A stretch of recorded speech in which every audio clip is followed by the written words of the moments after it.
You know, TV shows are kind of like a friend that you had a long time ago. He's super cool for the first few years, but then, I don't know, he makes some weird life decisions. You kind of stop hanging out quite so much. And then a couple years down the road, you see some social media posts from him. You go, man, what happened to you?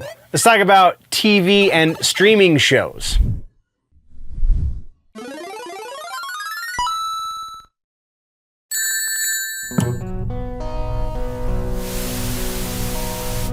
Welcome, nerds, to the Clips channel. What you are about to watch is the TV news that happened this past week since the last time you were here.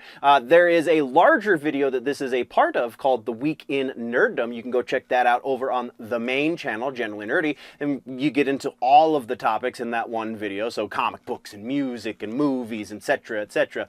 Or you can just keep coming back here for these shorter versions, which come out a little bit later, so the stuff over on the main channel is going to be a little more up-to-date, a little more relevant, if you will. But either way, you're getting news, and that's the point, and this is the TV news, not like, I'm Tom Brokaw, and that's the way the cookie crumbles. Not that kind of news. We're talking TV news like TV shows and that kind of stuff. So, without any further ado, let's hit the news. Subscribe. That is all. Follow-ups and corrections. This is our first of 2 Stranger Things pieces this week. It is the season 5 finale, which is going to be on Netflix on New Year's Eve. In case you forgot, New Year's Eve, approximately 2-hour episode of a TV show launching on New Year's. Who approved that, by the way? You're like, yes, I know it's going to get a lot of views, mostly on New Year's Day when nobody is working, so why not just launch it New Year's Day at like noon or something? But whatever, I digress. We previously got the speculation that they were going to release it into movie theaters, but then we got producer, Producer Bella Baharia, I think is how that is pronounced, in Variety tell us, nah, that's not gonna happen. And then we get a new piece, a new report from Puck newsletter. The 2-Hour Beast is actually going to hit AMC theaters in the US at the very least on the same day that it is going up on Netflix. So New Year's Eve.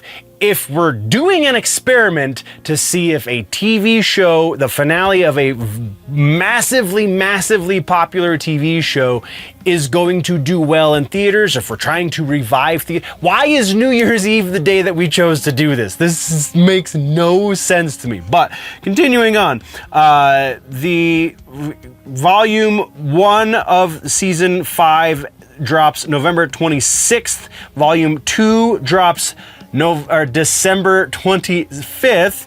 And then, like I said, the finale is on New Year's Eve because nothing says holiday cheer like the Upside Down and an apocalypse led by a demon man who, I don't even know. No new trailers to speak of as far as TV goes. This is kind of why we do the the season break here, because things are already in motion. Anything that is going to be exciting doesn't really start to pick up until we get into the springtime. So yeah, anyway, no trailers, I guess, is the long and the short of that. So let's move into some regular ass news. AMC producer Dan McDermott says The Walking Dead could shamble across TV screens, or at least AMC's platforms, for approximately another 15 years. Apparently hitting many more continents, quote unquote, much like the Daryl Dixon series was in France,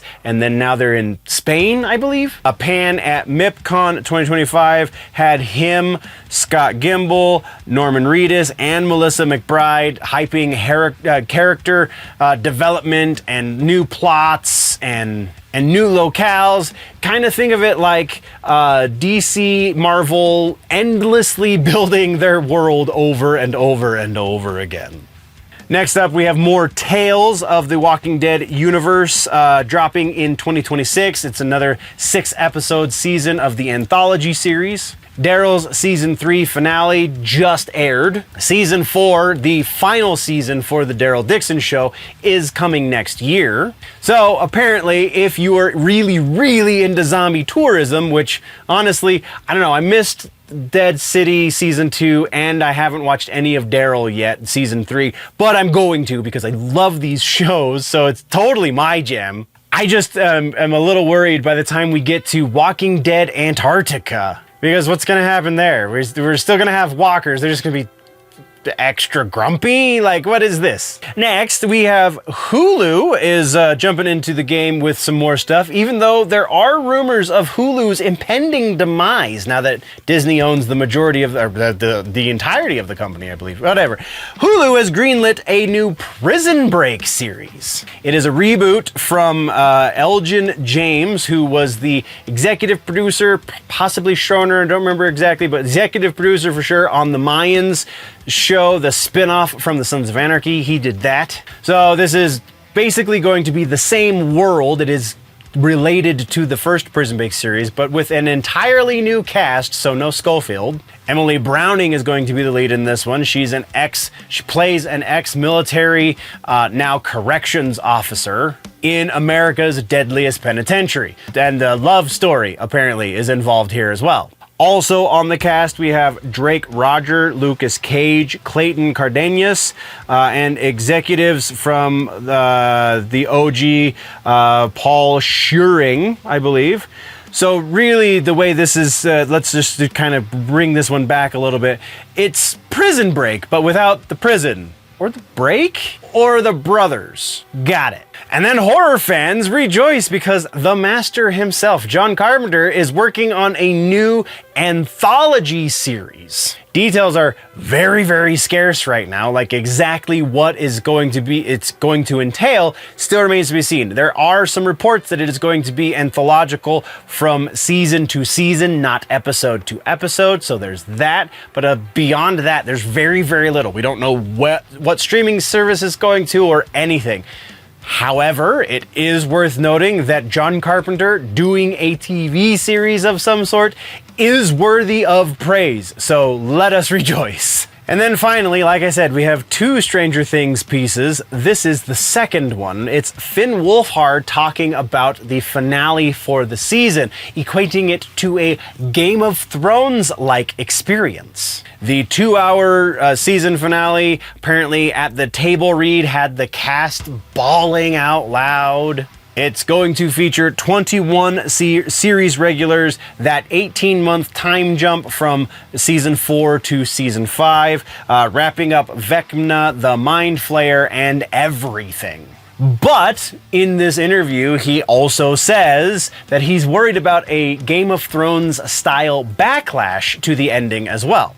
So, little tip for you, if you're fretting over a cop-out ending, like Game of Thrones, yeah, maybe just don't do something stupid like Game of Thrones. It's that easy. There's a blueprint for what not to do. Don't do that. It's that simple, honestly. And that brings us to our suggestion this week in TV streaming. It is, in fact, as I've been teasing for the last few weeks, Haunting of Hill House over on Netflix. Don't kill me for the Netflix thing. Mike Flanagan stuff only exists on Netflix right now, so we can't get away from it. But there are ways. Yar? Either way you get your hands on it, it is absolutely a beautiful and terrifying story about a family that is just put through hell. They're forced to face the ghosts of their past, both literal and metaphorical, though it should be noted that this is less about jump scares, which is probably why it is one of the best horror franchises, horror IPs, I guess is more appropriate, to come out in the last 20 years. Easy. Less about the jump scares, like I said, but more about just the creeping, slow-burning churn of sheer dread.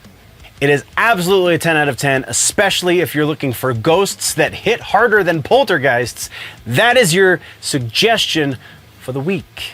Thank you very much, nerds, for tuning in. If you want to level up your nerdy, geeky, pop culture knowledge, then don't forget to subscribe and do all of the things. Go check out the main channel, Generally Nerdy, for the larger portion. Again, you get all of the sections into one convenient video over on Generally Nerdy. The name of the show is The Week in Nerddom. Thank you for checking out this clip. We will see you next time. Before we go, though, always remember that if it's generally nerdy, probably here.